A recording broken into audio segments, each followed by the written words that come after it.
My dreams is to become a successful singer and guitarist and performers music around the world. Every season of America's Got Talent hands the audience a handful of moments that feel bigger than the show itself.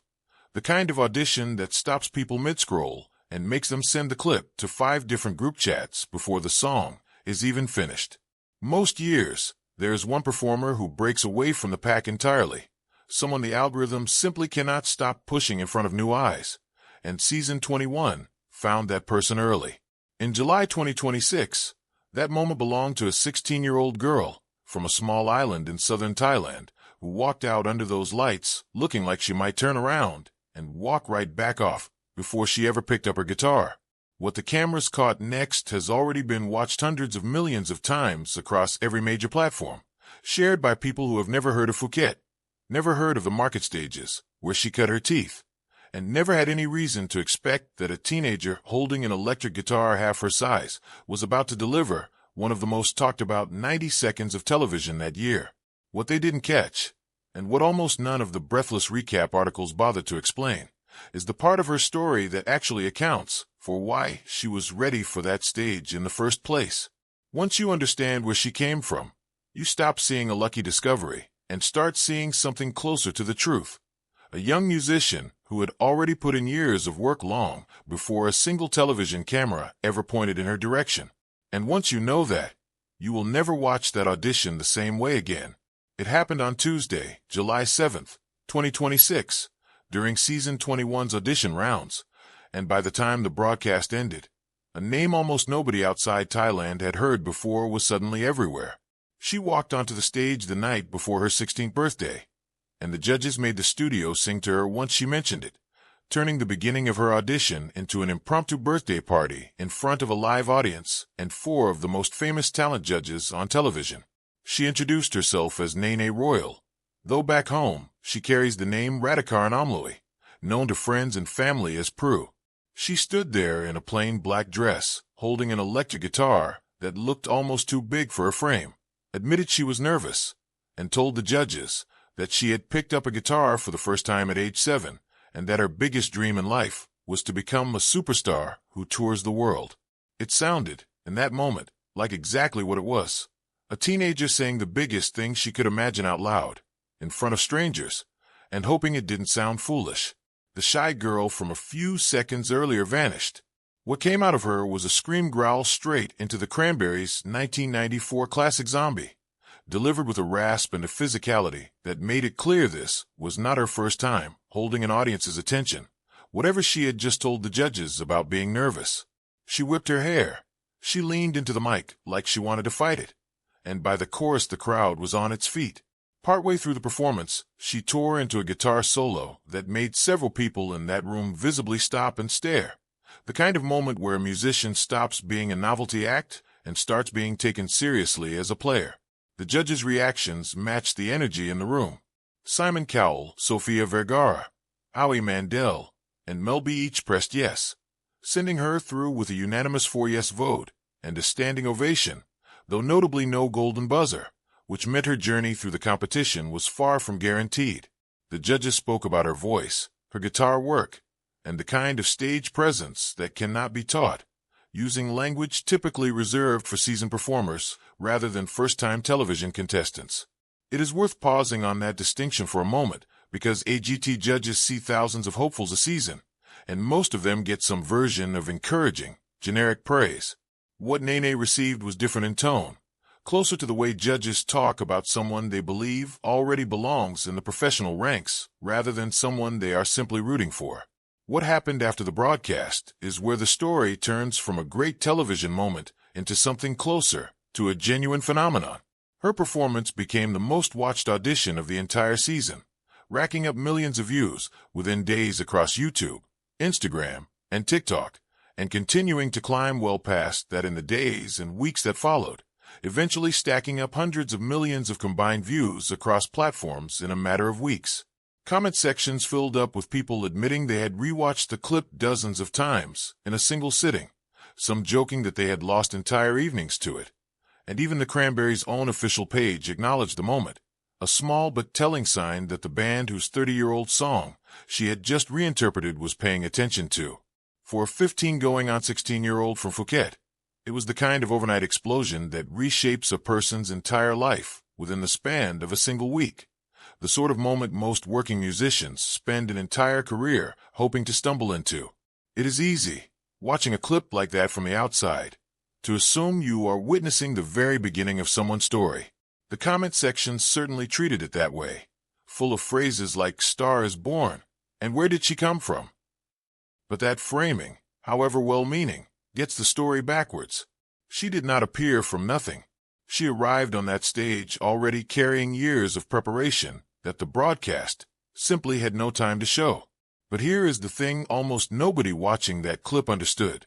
There was no overnight about it at all. Long before a television studio full of strangers rose to their feet for her, Nene had already logged more stage hours than most touring musicians, 3 times her age. Every weekend, she set up at the Naka Weekend Market in Phuket town, an outdoor bazaar packed with food stalls, motorbike traffic, and tourists browsing racks of clothing who had absolutely no reason to stop and listen to a teenage girl playing rock covers over a portable amplifier. She performed there with 2 different outfits, a band called Ozone Band and another called Mini Heart, working through rock and metal covers for crowds that, more often than not, walked straight past her without a second glance.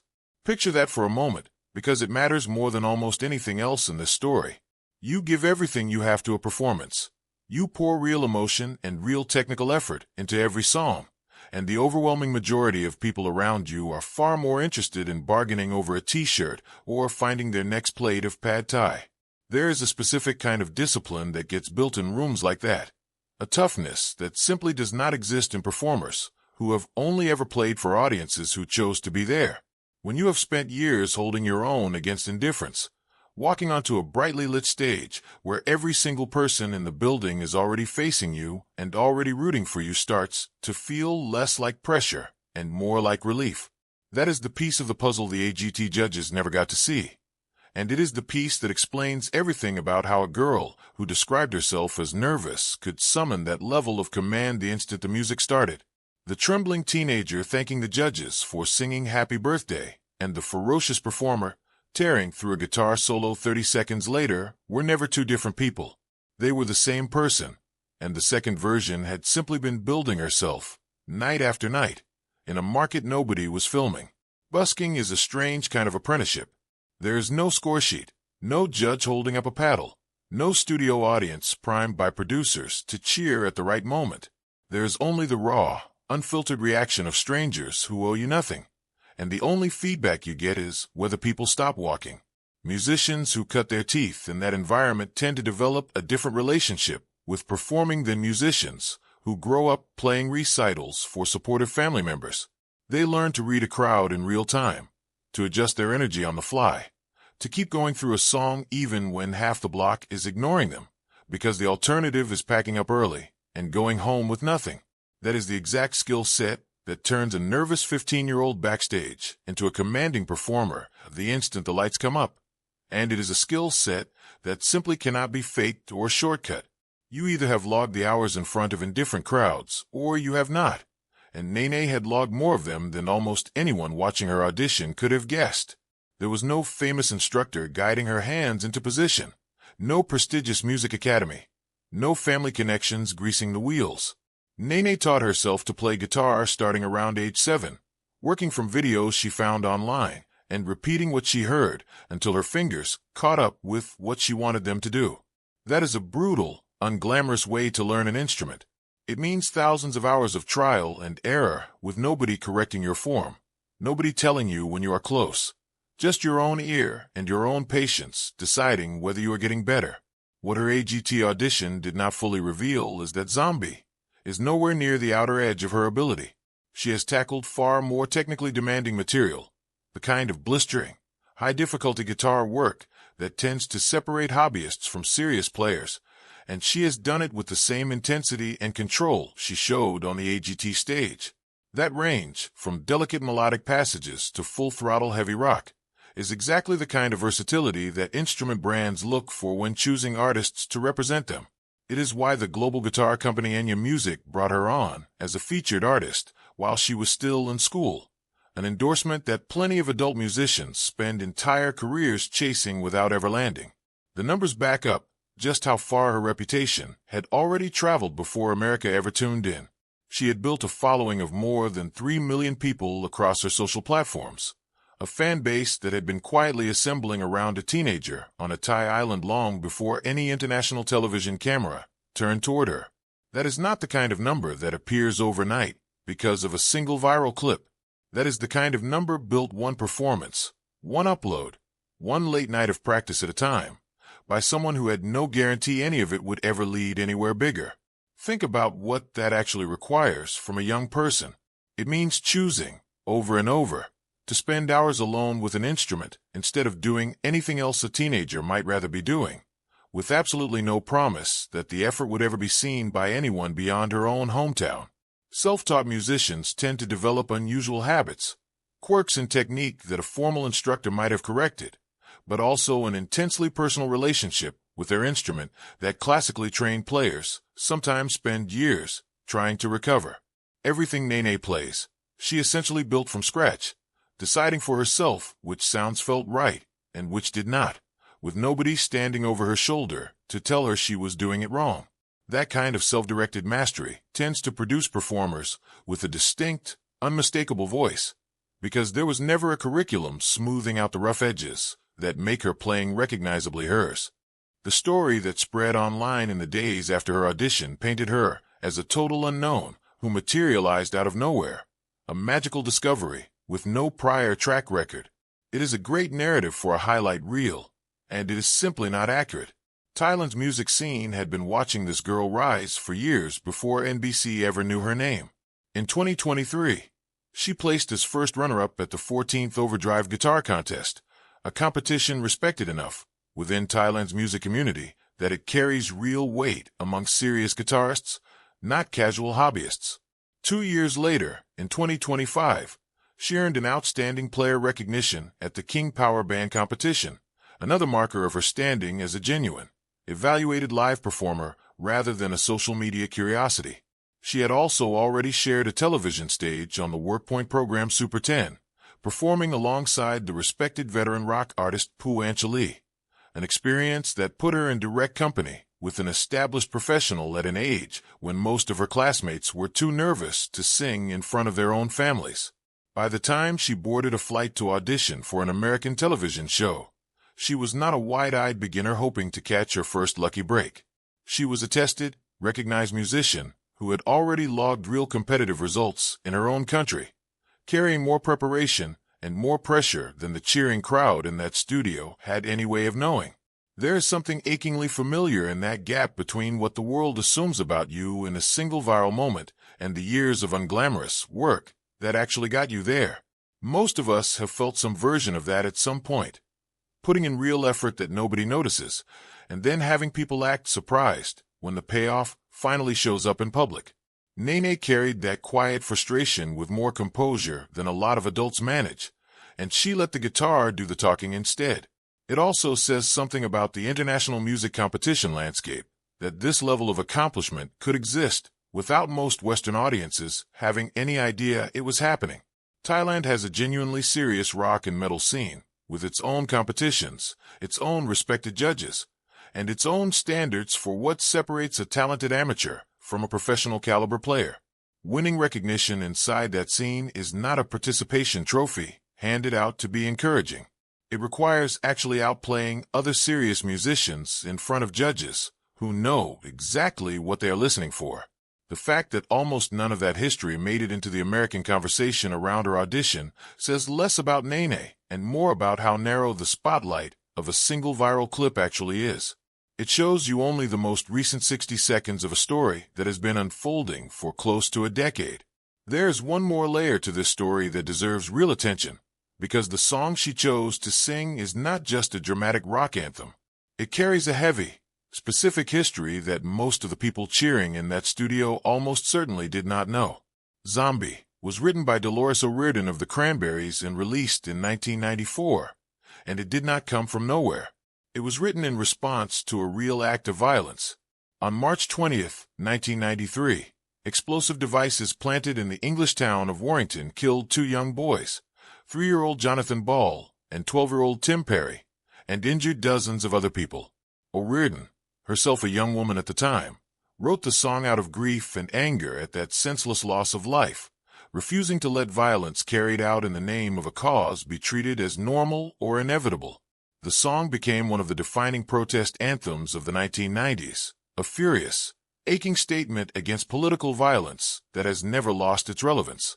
Set that history beside the image of a smiling 16-year-old, one day away from her birthday, throwing her entire body into that same song on a glittering entertainment stage, and the moment takes on a different weight. Whether or not every person in that crowd understood the full context of what they were hearing, there's something genuinely moving about a teenager on the opposite side of the world picking up that same anthem, roughly 3 decades later, and giving it new life in front of a completely different audience. Two young women, separated by geography, culture, and time, both refusing to let a song about senseless loss fade into silence. There's also something worth noting about the way O'Riordan wrote the song in the first place. She was not a distant commentator writing about a tragedy that happened somewhere far removed from her own identity. She was a young Irish woman who felt the weight of assumptions placed on her simply because of where she came from, and she used the song to push back against the idea that violence carried out by a small group of people could ever speak for an entire nation. That insistence, that grief and rage do not have to translate into an endorsement of the violence itself, is part of what has allowed the song to travel so far beyond its original context. It is not really a song about one specific conflict anymore, even though it grew directly out of one. It has become a broader statement about the cost that violence extracts from ordinary people who never asked for any of it, which is precisely why a teenager from Thailand singing it decades later does not feel like an odd historical mismatch. It feels like the song doing exactly what it was always built to do, finding new listeners who recognize something true in it, regardless of where they grew up. Zombie has an unusual habit of resurfacing again and again, long after most people assume its cultural moment has passed.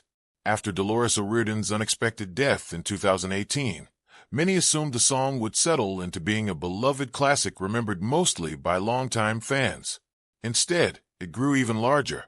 It became something close to a stadium anthem, sung by sports crowds during major tournaments, and it crossed the remarkable threshold of 1 billion streams and views across platforms, a milestone reached by only a small handful of rock songs decades after their original release. The song has also been reinterpreted by other artists over the years, introducing it to entirely new generations of listeners who never experienced the original release. And perhaps most powerfully, Colin Perry, the father of Tim Perry, the 12-year-old boy killed in the Warrington bombing that inspired the song, has spoken about the track not as an exploitation of his family's tragedy, but as something that turned unbearable grief into remembrance rather than silence. For a man who lived through that kind of loss, that is not a small thing to say. The timing around Nene's audition adds one more layer of coincidence to the story. Right around the same period her performance was spreading across the internet, the Cranberries were preparing to release a previously unheard live recording from their archives, bringing renewed attention to their catalog, including Zombie itself. Two completely unconnected stories, one from a band with 3 decades of history, and one from a teenager taking her very first steps onto an international stage, ended up colliding around the same piece of music at almost exactly the same moment. That is the strange power of a song like this one. It keeps finding new voices willing to carry it forward, and every performer who picks it up becomes another link in a chain that stretches back to the woman who wrote it out of grief in the first place. The audition was never meant to be the finish line, and Nene is treating it exactly that way, advancing with 4 yes, but no golden buzzer means her path through the competition is still very much undecided, and she remains in contention as the season moves forward toward the live rounds, where the margin for error narrows considerably, and a single off night can end a run that took years to build. What matters just as much is what she is doing away from the cameras. She writes her own original songs, a detail that separates her from performers who only ever cover other people's material, and she is continuing to build out original work even as her cover of Zombie keeps racking up views around the world. That distinction matters more than it might seem at first glance. Plenty of talented performers can deliver a jaw-dropping cover and still struggle to translate that moment into a lasting career, because covering someone else's song, however impressively, is fundamentally about interpretation rather than creation. The performers who tend to build careers that outlast a single viral clip are the ones who can eventually stand on a stage with material nobody has heard before and hold an audience's attention just as completely. The fact that Nene was already writing her own songs before AGT ever found her suggests she understands that distinction better than her age might suggest, and it hints that the version of her the world has met so far, standing behind someone else's 30-year-old protest anthem, may end up looking like only the opening chapter of a much longer story. There's also the question of what comes next for her relationship with the platform that made her famous almost overnight. Viral moments on shows like this one can be double-edged. They create enormous opportunity, but they also create enormous pressure. An audience of millions suddenly watching to see whether a young performer can follow up one extraordinary moment with another. Some contestants buckle under that kind of scrutiny.